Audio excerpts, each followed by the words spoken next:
Halo teman-teman, selamat datang di Sudut Koma, gue Novi Kurniawan dan hari ini seperti biasa gue akan bikin update bulanan tentang bacaan apa aja yang udah gue baca selama bulan Juni kemarin.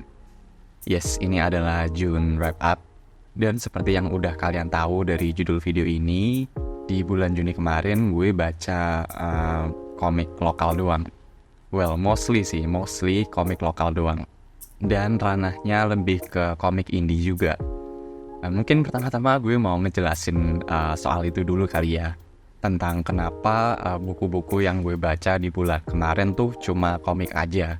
Apakah ini salah satu usaha gue seperti yang terjadi di awal tahun ini, waktu gue kena reading slump dan gue tetap pengen punya ritme baca yang gak turun gitu. Akhirnya gue nerapin solusi, gue harus tetap bisa baca tapi mediumnya aja yang diganti. Dimana kalau biasanya gue baca novel gitu ya, ini gue ganti ke baca komik. Nah untuk kali ini alasannya nggak gitu. Gue lagi nggak kena reading slump, gue nggak bosen baca juga gitu.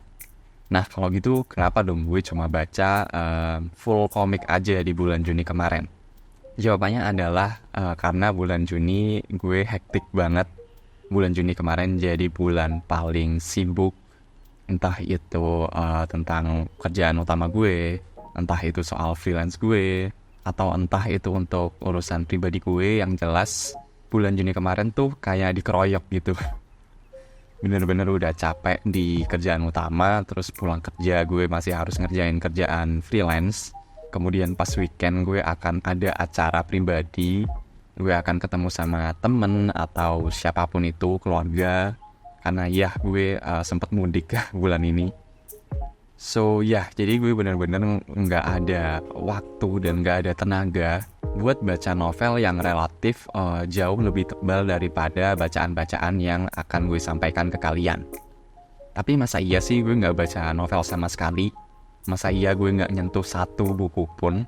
Well, jawabannya enggak. Gue sebenarnya juga bukan baca juga sih, nyempetin untuk mulai baca 3 buku yang di luar komik.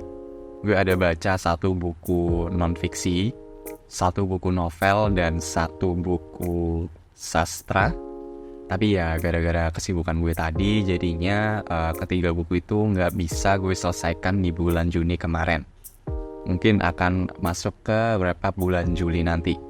So itu dia penjelasannya kenapa gue mostly baca komik doang. Emang baca komik doang sih bulan Juli kemarin. Bulan Juni, sorry. Dan kayaknya tanpa berlama-lama kita langsung mulai aja kali ya video wrap up-nya. Yang pertama gue akan nge-share bacaan gue yang bukan komik lokal. Ini satu-satunya komik yang non-lokal, satu-satunya manga yang gue baca di bulan Juni kemarin, yaitu adalah komik Doraemon. Gue sebenarnya bimbang gitu mau masukin ini ke video wrap up atau enggak. Tapi karena ya video wrap up ini emang gue pengen nge-share bener-bener transparan apa aja yang gue baca di bulan itu, gue akan coba share ke kalian. Jadi akhirnya gue masukin aja. Ini gue baca waktu di cafe itu. Kafenya ada beberapa bahan bacaan dan ini jadi bahan bacaan gue waktu itu. Kayaknya gue gak bisa ngejelasin apa itu ceritanya. Karena kalau kalian tahu komik Doraemon ini lebih ke slice of life gitu. Jadi tiap buku bisa aja beda ceritanya dan bahkan setiap bab itu dia akan punya ceritanya tersendiri. Yang gue seneng adalah gue jadi nostalgia gitu. Karena komik Doraemon merupakan salah satu buku yang dipakai orang tua gue buat mancing gue biar suka baca. Dan sejujurnya gue gak inget isi dari komik Doraemon yang dulu waktu kecil gue pernah baca itu kayak gimana. Dan jadinya gue agak dibikin surprise gitu waktu baca komik Doraemon 1 ini. Karena kayaknya dia cetakan lama dan banyak banget lokalisasi di dalamnya. Gue tampilin deh kayak gini, yang jadi lucu gitu jatuhnya. So ya gak usah lama-lama, itu satu-satunya manga yang gue baca di bulan Juni kemarin. Kita langsung masuk aja ke komik-komik lokal indinya. Komik lokal pertama yang gue baca di bulan Juni kemarin adalah Tomorrow I'm Going to End My Life karya Gambar Nana. Ini gue dapet di acara Pakoban kemarin, Peskom. komiknya singkat banget, dia pakai bahasa Inggris dan punya rating 18+. Ceritanya tentang apa? Well, jadi judulnya aja kayaknya kalian juga udah tahu sih.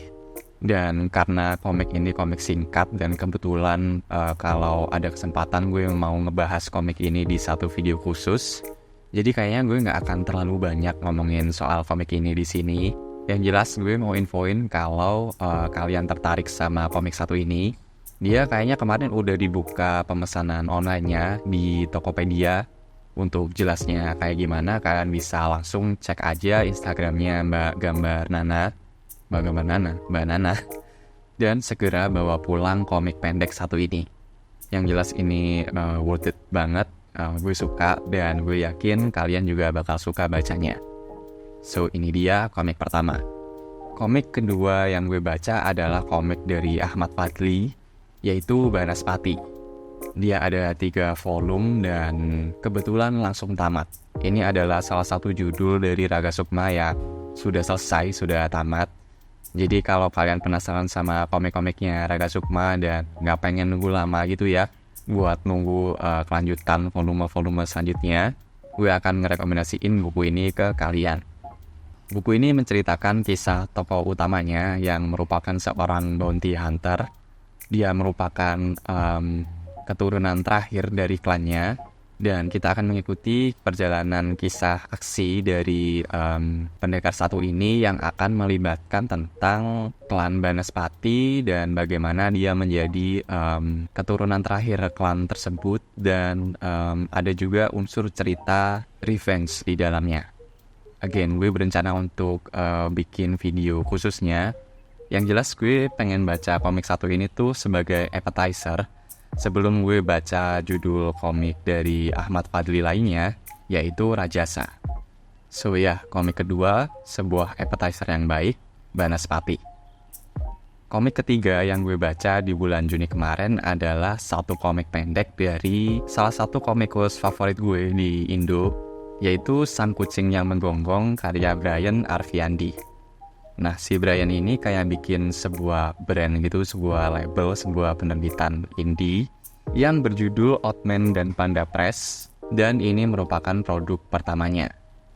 Komik ini tuh cukup pendek dan cukup absurd, walaupun gue suka banget ya.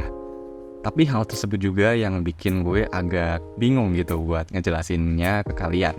Yang jelas dia menceritakan tentang kisah tokoh utamanya, yaitu Bagus, yang merupakan seorang kutu buku lah, yang merupakan seorang murid yang sangat pintar gitu di kelasnya. Dia biasanya akan stay di kelas di sekolah sampai malam hari, dan bahkan sampai menggantikan tugas dari Satpam untuk menggembok atau mengunci sekolah.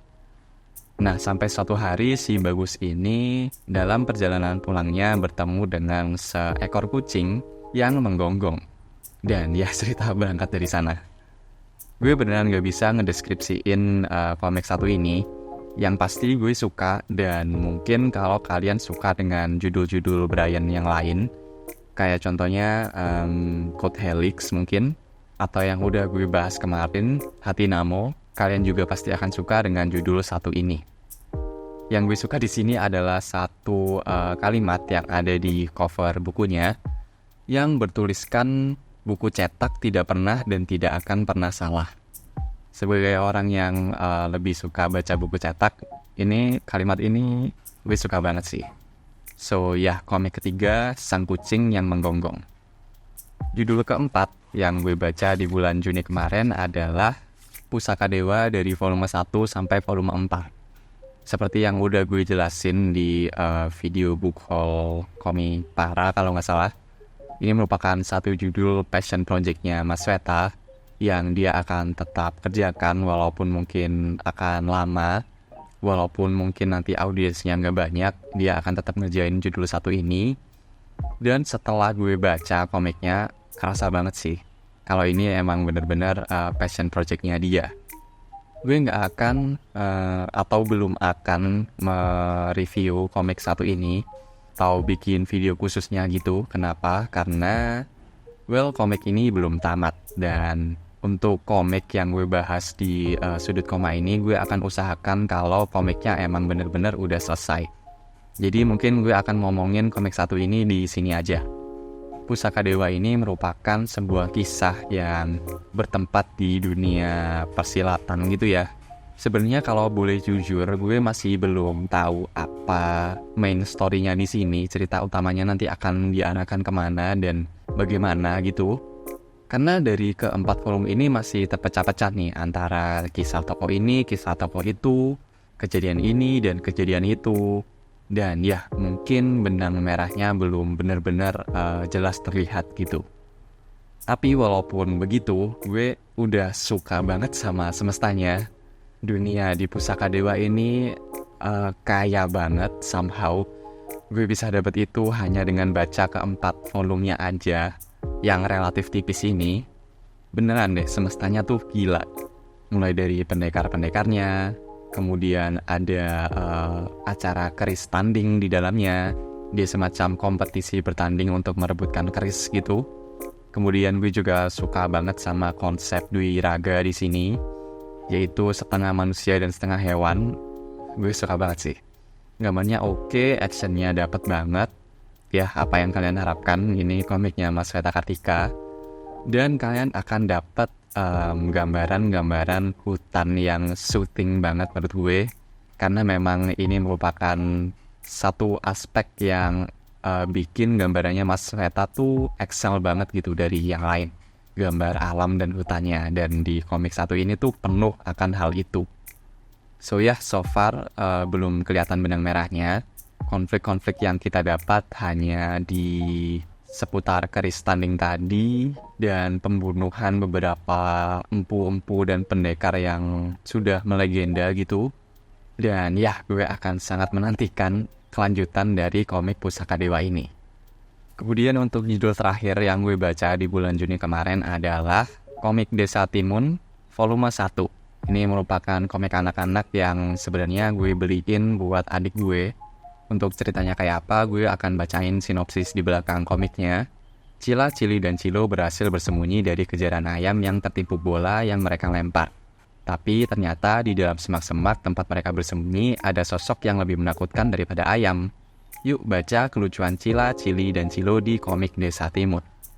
Dari sinopsisnya aja udah kelihatan ya, ini friendly banget buat anak-anak. Sekaligus bisa mengenalkan budaya wayang. Karena di sini dia konsepnya kayak wayang gitu. Dan dia menang anugerah komik Bandung untuk kategori komik alternatif terbaik di tahun 2023 kemarin. So buat kalian yang lagi nyari bahan bacaan komik lokal untuk anak-anak, mungkin untuk anak kalian atau mungkin buat adik kalian, komik satu ini bisa jadi satu rekomendasi bahan bacaan tadi. Dia ada ngasih kayak kertas origami gitu buat ngelipat sesosok menakutkan yang ada di semak-semak tadi. So oke banget sih buat anak-anak. So itu tadi adalah wrap up bulan Juni, bulannya komik indie lokal.